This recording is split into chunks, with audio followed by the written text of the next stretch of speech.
I'm with Sen. Baka pwede naman. Invite to Davao Venues. Sa lahat sa tanan na itong mga kaigsuunang Dabawin nyo, please go out and vote. Invite na ito magboto. Oo. Please go out and vote. It's not only your duty, but it is your moral responsibility because the future of this nation is dependent on your choice on who to lead this country. Kaya gamitan ninyo na ang inyong responsibilidad ug maayo.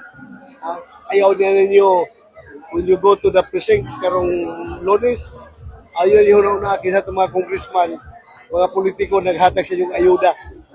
Una-unaon ninyo permente ang kagmaon sa atong nasod o kagmaon sa mga future generation nato. Muna inyo una-unaon. Thank you. Good luck. And we are rooting for you, Sen. Salamat, Paulo. Thank you, Paulo.